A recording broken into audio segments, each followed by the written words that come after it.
প্রিয় শিক্ষার্থী, আসসালামু আলাইকুম রহমতুল্লাহ। তোমরা যারা এসএসসি পরীক্ষার্থী এবং যাদের এই প্রাণীবিজ্ঞান চ্যাপ্টারগুলো পরীক্ষা আছে, আমরা চ্যাপ্টার ভিত্তিক একটা সাজেশন ক্লাসের আয়োজন করেছি এবং সেটা হচ্ছে ওয়ান শট ক্লাস।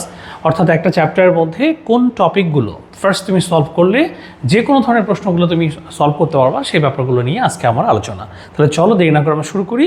কোন কোন বিষয়গুলো আমরা আগে পড়বো, তারপরে হচ্ছে প্রশ্নগুলো কীভাবে থাকলে কীভাবে অ্যান্সার করব। চলো একটু দেখে নিই। ফার্স্ট, আমরা যদি প্রাণীবিজ্ঞানের তোমাদের তৃতীয় অধ্যায় পরিপক্ক শ্বসন চ্যাপ্টার থেকে বলি, তাহলে তুমি প্রথম কি কি পড়ে নিবা। তোমার কাজ হবে ফার্স্ট হচ্ছে কিছু টপিক পড়ে ফেলা, ঠিক আছে? কি কি টপিকগুলো পড়বা, যেমন আমি যদি অঙ্গ থেকে বলি, অঙ্গ ওয়াইজ, ঠিক আছে? তাহলে পাকস্থলী, তাহলে তুমি পাকস্থলী থেকে কি পড়বা? এর গঠন পড়বা, পাকস্থলীর গঠন আর পাকস্থলীর পরিপাক পড়বা, মানে পাকস্থলীতে পরিপাক প্রক্রিয়া, ঠিক আছে? এবং পাকস্থলীতে পরিপাক প্রক্রিয়া যে তুমি যে পড়বা, এবং সেটা থাকবে হচ্ছে তোমার 3 ধরনের খাদ্য পরিপাক। না হলে না হবে, বাট তোমাকে 3টা পড়তে হবে। একটা হচ্ছে শর্করা, তারপর হচ্ছে প্রোটিন আর হচ্ছে লিপিড। এবং এই 3টারই যে পরিপাক পড়বা তুমি, তাহলে একটা হবে ভৌত, মানে এগুলো হচ্ছে রাসায়নিক পরিপাক, এটা রাসায়নিক ক্যাটাগরিতে পড়ে, এটা হচ্ছে রাসায়নিক পরিপাক, আর একটা হচ্ছে ভৌত পরিপাক।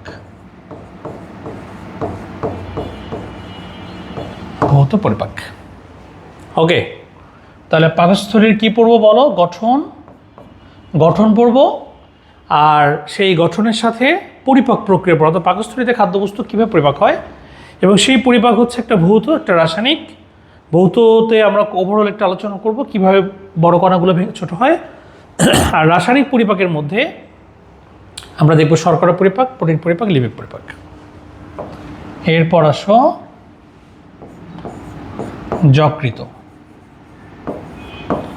যকৃত থেকে আমরা পড়ব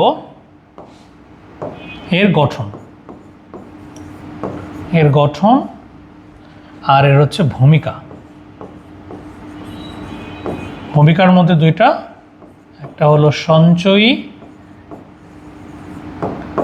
আর একটা হচ্ছে বিপাকীয়।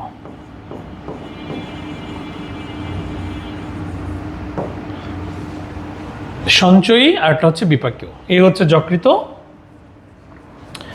এরপরে আসো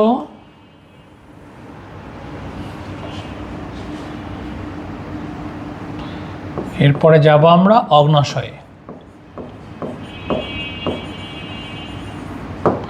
অগ্নাশয় থেকে আলোচনা করব এর গঠন,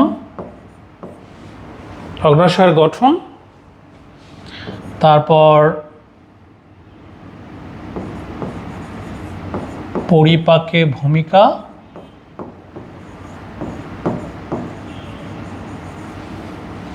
তার মানে অগ্নাশয় থেকে নিঃসৃত যে এনজাইম এবং হরমোনগুলো সম্পর্কে পড়তে হবে।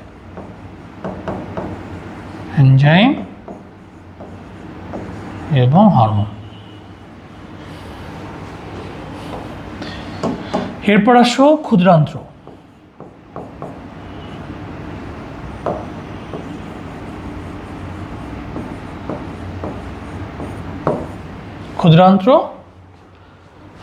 ক্ষুদ্রান্ত্র থেকে আমরা যেটা পড়ব সেটা হচ্ছে, এর গঠন লাগবে না, পরিপাক প্রক্রিয়া,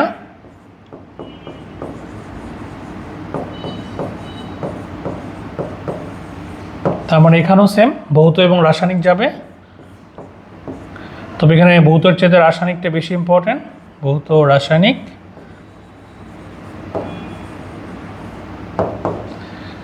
আর রাসায়নিকের মধ্য থেকে যাবে ওই 3টা, শর্করা, লিপিড, প্রোটিন। মানে শর্করা, প্রোটিন, লিপিড। এরপর ক্ষুদ্রান্ত্রের আরেকটা মোস্ট ইম্পর্টেন্ট জিনিস হচ্ছে শোষণ প্রক্রিয়া।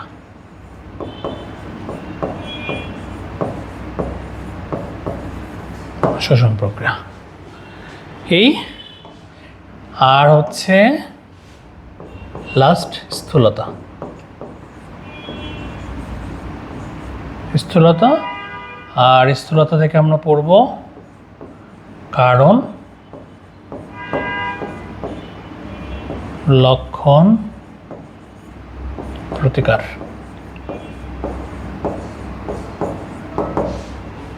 এখানে লক্ষণ দ্বারা বোঝানো হচ্ছে প্রভাব আর কি, কি প্রভাব পড়ে সেটা। ওকে, এই হচ্ছে মোটামুটি। দেখো তো আমি যদি বলি এটা হচ্ছে পুরা তোমার, আমি এটা ছোটো করে দেখাই। দেখো এটা হচ্ছে তোমার সম্পূর্ণ জুলজির 3য় অধ্যায়ের পরিপাক ও শোষণের একটা শর্ট সাজেশন।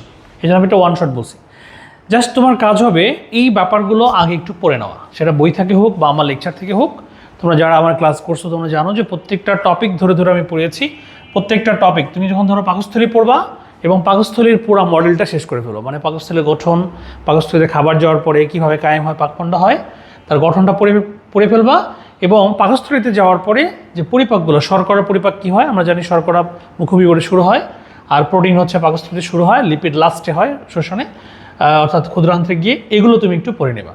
তারপর যকৃত যখন পড়বা এর গঠন আগে পড়ে নেবা, তারপর হচ্ছে ভূমিকা, সঞ্চয়, বিপাকীয়। এরপরে যাবো অগ্নাশয়। অগ্নাশয় যখন পড়বো অগ্নাশয় শেষ করে ফেলবা। অগ্নাশয়ের গঠন, তারপর পরিপাকের ভূমিকা, এর মধ্যে এনজাইম এবং কোন কোন এনজাইমগুলো ক্ষরণ করে এবং কারা করে, হরমোন কারা ক্ষরণ করে এবং কোন হরমোন কী কাজ করে। একইভাবে ক্ষুদ্রান্ত্রের পরিপাক প্রক্রিয়া, এখানেও তুমি ক্ষুদ্রান্ত থেকে আগত যে এনজাইমগুলোর নাম পড়বা, কোন এনজাইম কার উপর কাজ করে।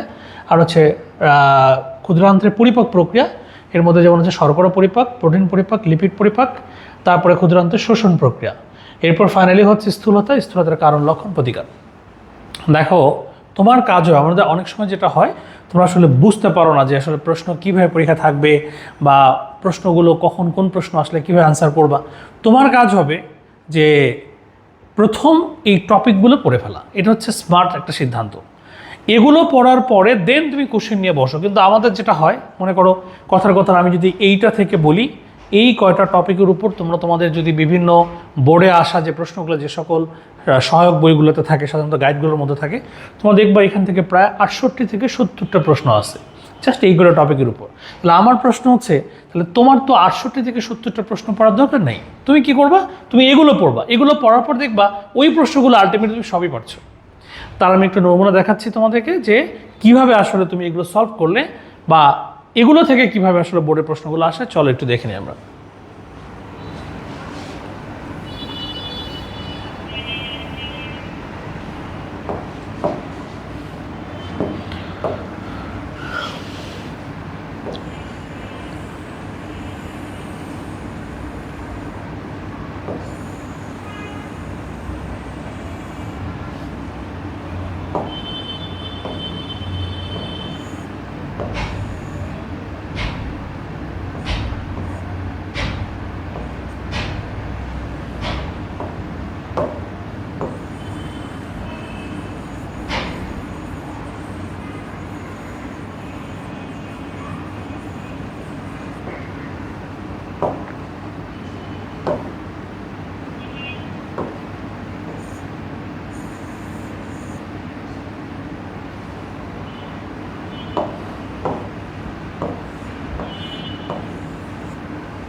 দেখো আমি জাস্ট এইটুক থেকে তুমি দেখবা কতগুলো প্রশ্ন বানাই। ওকে, আমি 1 2 3 4 5। ওকে, জাস্ট দেখো আমি এখানে 5টা পয়েন্ট দিলাম, খেয়াল করো। একটা নাম দিলাম এ, একটা নাম দিলাম হচ্ছে, এটা হলো বি, এটা হলো সি, এটা হচ্ছে ডি, এটা হলো ই। ওকে, তাহলে এখন দেখো যে আমরা কিভাবে এই একটা উদ্দীপক থেকে, ঠিক আছে, এটা একটা উদ্দীপক, উদ্দীপক দেখো আমি এখান থেকে কতগুলো প্রশ্ন আসলে করতে পারি, ঠিক আছে, খেয়াল করো। এখান থেকে দিই, তাহলে সাইড থেকে তোমাদের দেখতে সুবিধা হবে। এখান থেকে দেখো, আচ্ছা তাহলে কি কি আছে বলো তো এখানে। এ মানে হচ্ছে পাকস্থলী, তারপরে হচ্ছে বি হলো যকৃত, তারপর এখানে হচ্ছে সি হচ্ছে গল ব্লাডার, তারপর ডি হচ্ছে অগ্নাশয়, আর ই হচ্ছে ডিউডেনাম বা ক্ষুদ্রান্ত্র। তাহলে আমরা এক এক করে ধরি। ধরো এ থেকে আমি কি কি প্রশ্ন করতে পারবো, ঠিক আছে। দেখো এর জন্য এ দিয়ে কি কি প্রশ্ন করা যাবে,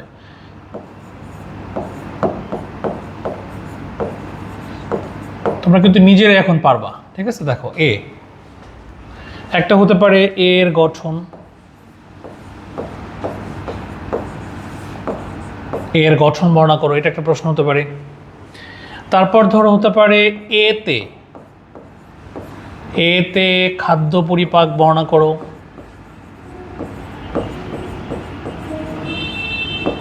এতে খাদ্য পরিপাক বর্ণনা করো।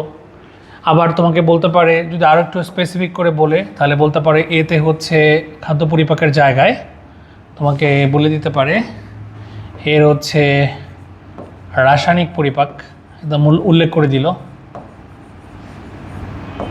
রাসায়নিক পরিপাক এরা বলতে পারে, ঠিক আছে। তারপরে আলাদা আলাদা করে বলতে পারে এতে প্রোটিন পরিপাক, শুধুমাত্র স্পেসিফিক করে প্রোটিনটা জানতে চাইতে পারে, প্রোটিন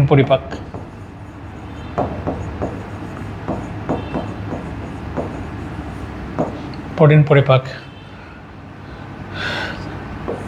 তারপর এতে যে রস নিঃসৃত হয়, যে রসটা নিঃসৃত হয় সেই কোষগুলো, যে কোষগুলো থেকে রস নিঃসৃত হয় সেই কোষগুলোর নাম দেখছো। এইটু যার মধ্যে এত কিছু তোমার কিন্তু দিয়ে দিতে পারে। তারপর দেখো এখান থেকে প্রশ্ন হতে পারে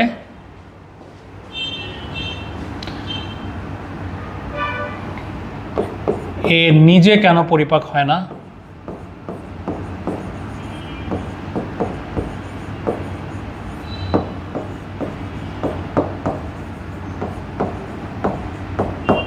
এই নিজে পরিপাক হয় না কেন, এটা বলতে পারে, ঠিক আছে।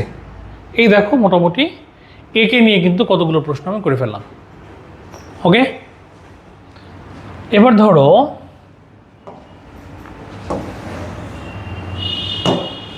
যদি আমি একইভাবে দেখো আমি যদি বিকে নিয়ে প্রশ্ন করি, ঠিক আছে। এবার হচ্ছে বি, দেখো বিকে নিয়ে আমি কি কি প্রশ্ন করতে পারি। একটা প্রশ্ন করতে পারি হচ্ছে সেম বি এর গঠন চাইতে পারি, তার বলতে পারি পরিপাকে বি এর ভূমিকা,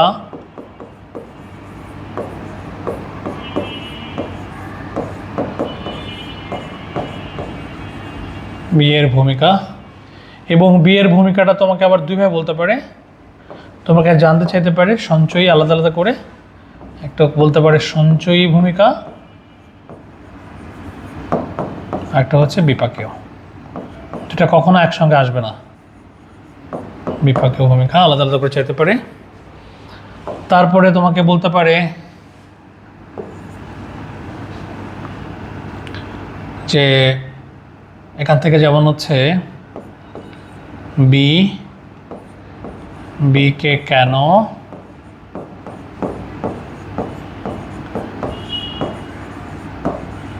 জৈব রসায়নাগার বলা হয়, কেন জৈব রসায়নাগার বলা হয়, এটা চাইতে পারে। বি নিয়ে এটা প্রশ্ন হতে পারে। তারপরে হচ্ছে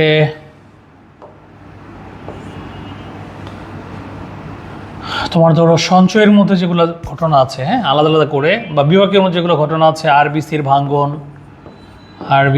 ভাঙ্গন কিভাবে হয়, তারপর আরবিসি উৎপাদন কিভাবে হয়, তারপরে হচ্ছে তোমার হচ্ছে আলাদা করে জানতে চাইতে পারে প্রোটিন বিপাক কিভাবে হয়, ঠিক আছে।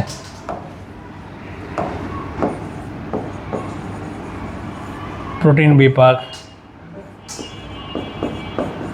কার্বোহাইড্রেট বিপাক। তার মানে তুমি যদি ধরো সঞ্চয় এবং বিপাকীয়টা পড়ে ফেলো তাহলে তুমি কিন্তু এগুলো সবগুলো প্রশ্ন অ্যান্সার করতে পারবে খুব সুন্দর করে। ওকে, এরপর আসো, এখন আসো সি নিয়ে কি কি প্রশ্ন করা যেতে পারে চলো দেখি। সি এর প্রশ্ন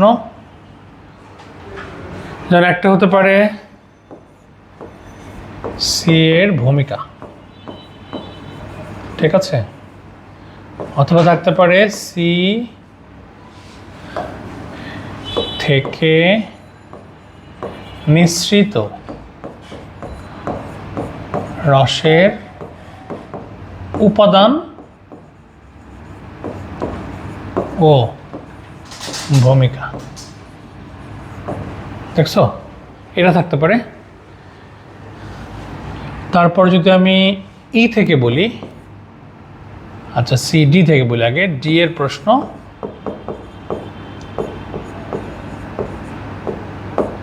ডি এর প্রশ্ন কি কি হতে পারে,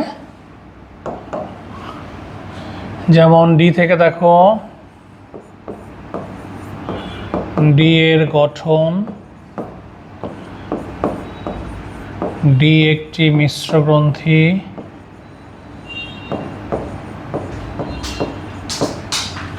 ডি একটি মিশ্র গ্রন্থি, তারপর পরিপাকে ডি এর ভূমিকা,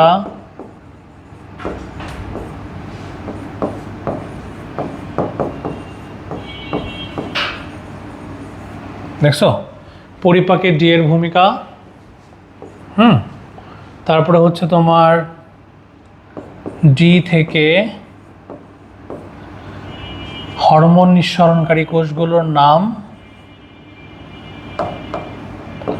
ডি থেকে হরমোন নিঃসরণকারী কোষগুলোর নাম,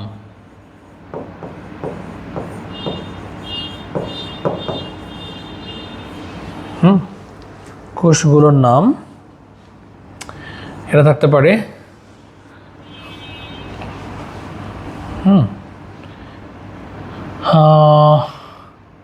তারপরে হচ্ছে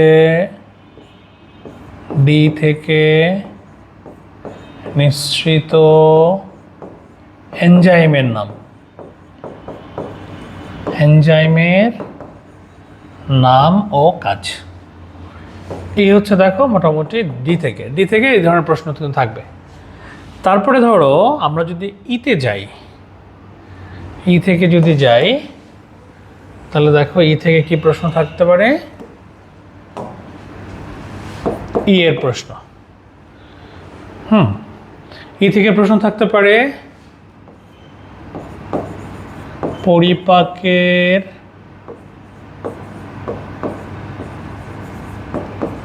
শেষ ধাপ কেন ইতে হয়, ওকে, এটা থাকতে পারে। তারপরে হচ্ছে তোমার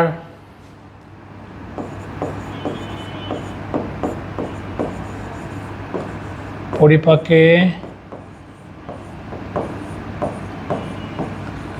ই এর ভূমিকা, তারপর থাকতে পারে ইতে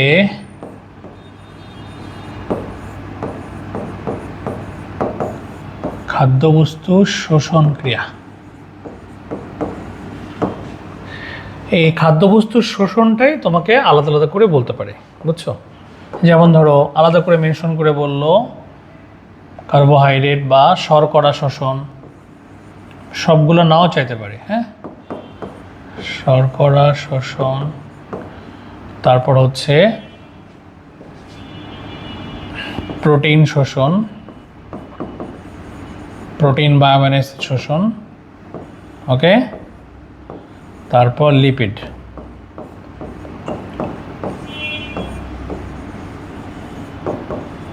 লিপিড শোষণ। আর এগুলোর বাইরে যেটা থাকতে পারে তোমার হচ্ছে যেমন স্থূলতা, স্থূলতার কারণ, স্থূলতার প্রভাব, তাহলে তুমি দেখো একটা জিনিস খেয়াল করো, এখান থেকে আমি যদি এ থেকে দেখাই, তাহলে শুরুতেই তুমি যেটা করছো সেটা হচ্ছে কিছু জিনিস আগে পড়ে ফেলছো, অর্থাৎ আগে তুমি এই টপিকগুলো কিন্তু পড়ে ফেলছো। এই যে এই টপিকগুলো তুমি আগে পড়ে ফেলছো, এটা ছিল তোমার ফার্স্ট কাজ। ওকে, আমি এটা একটু ডাবল করে নিই। দেখো, এটা কিন্তু তোমার ছিল ফার্স্ট কাজ। ওকে, তার মানে তুমি প্রথম কি করছো, প্রথম হচ্ছে এই টপিকগুলো পড়ে ফেলছো বই থেকে, এটা ছিল তোমার কাজ। পড়ার পরে দেন তুমি কোশ্চেন সলভে বসছো, এবং যখনই তুমি কোশ্চেন সলভিংয়ে বসছো, দেখো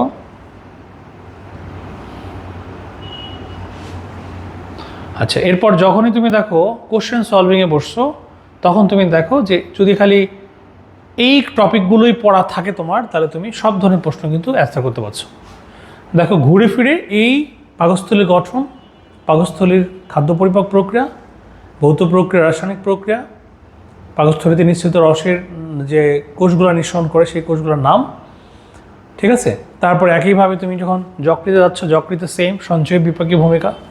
তারপরে হচ্ছে তোমার কেন একে যৌগের সঙ্গে বলা হয়, কীভাবে আরবিসি উৎপাদন করে, আরবিসির ভাঙন কীভাবে করে, ঠিক আছে। একইভাবে যখন তুমি ডিতে যাচ্ছ, হ্যাঁ, বা সিতে যখন যাচ্ছ সেম, তারপরে তুমি যখন ডিতে যাচ্ছ, ঘুরে ফিরে কিন্তু দেখো ওই জিনিসগুলো পড়লে তোমার সলভ হচ্ছে। ওকে, তাই তোমাকে যেটা করতে হবে, একটা করে চ্যাপ্টার যখন তুমি রিভিশন দিবা, রিভিশন দেওয়ার সময় অবশ্যই তোমাকে খেয়াল করতে হবে যে তুমি কিভাবে আসলে প্রশ্নটা পড়বা, কীভাবে তুমি অ্যান্সারগুলো করবা। তাহলে তোমার কাজ হবে ফার্স্ট হচ্ছে বই পড়া, বা ফার্স্ট হচ্ছে লেকচার পড়া, মানে ক্লাস নোটগুলো পড়া, তারপরে হচ্ছে তোমার কোশ্চেনগুলো সলভ করা। Okay, so thank you so much, আবার দেখা হবে অন্য একটা ক্লাসে।